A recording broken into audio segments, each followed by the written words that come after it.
মোৰ দুৰ্নৈ বিধানসভা সমষ্টিত ৩৭টা ৰাস্তা প্ৰায় ৬২ কিলোমিটাৰ দৈৰ্ঘ্যৰ 1947 অসম ভাৰত স্বাধীন হোৱাৰ পিছত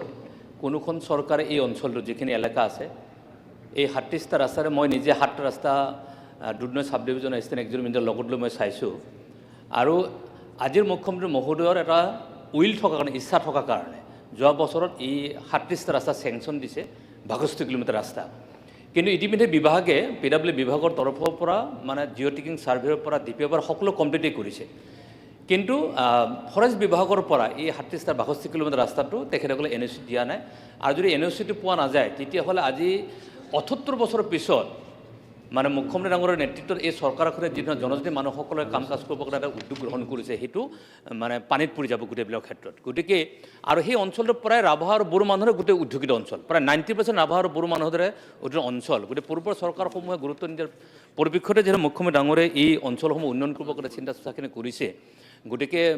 2023 চনত যিখন ফৰেষ্টৰ আইন সংশোধন হ'ল তাত যথেষ্টখিনি সংশোধনখিনি আনিছে আৰু তাত ডিভিজনেল ফৰেষ্টৰ লোকেল অথৰিটি হিচাপে কিছু তাত ৰিলেক্সেশ্যন কৰিবৰ কাৰণে পৰিৱেশটো দিছে কিন্তু মোৰ প্ৰশ্নটো এইটোৱেই যে যিহেতু গোটেই জনজাতি উদ্যোগৰ অঞ্চলৰ ৰাস্তাখিনি হ'বলগীয়া কমিউনিকেশ্যন আজি ৭৮ বছৰে কোনো সুবিধাই পোৱা নাই আৰু ফৰেষ্টত বসবাস কৰা জনজাতি ৰাইজৰ অধিকাৰ আছে তাত ঘৰ বনোৱাৰ অধিকাৰ আছে তাত থকা মেলাৰ সৰু অধিকাৰ আছে কিন্তু এই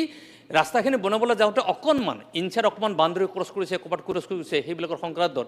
গতিকে যিহেতু জনজাতি মানুহসকল ফৰেষ্টত বসবাস কৰিব পাৰে তাত থাকিব পাৰে সকলো কামেই কৰিব পাৰে কিন্তু বাহিৰৰ পৰা যদি সেই কমিউনিকেশ্যন ৰাস্তাটো নাথাকে তেতিয়াহ'লে তেখেতসকলে আজি কি ষ্টেজত আছে এইটো অত্যন্ত দুৰ্ভাগ্যজনক হ'ব সেইকাৰণে এইটো গুৰুত্ব সহকাৰে লৈ পেলাই মোৰ মুখ্যমন্ত্ৰী ডাঙৰীয়াৰ প্ৰতি আজি বিভাগৰ প্ৰতি মোৰ এটা আহ্বান থাকিব ফৰেষ্ট বিভাগৰ ৰাজ্য চৰকাৰৰ প্ৰতি এটা আহ্বান থাকিব যে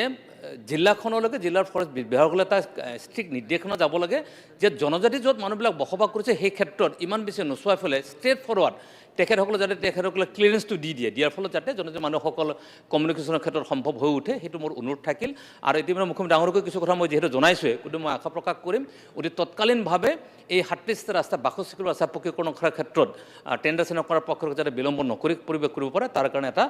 মই এই বিশেষভাৱে এই কথাখিনি মই উল্লেখ কৰিছোঁ যিকোনো খবৰৰ বাবে যোগাযোগ কৰক আমাৰ এই নম্বৰত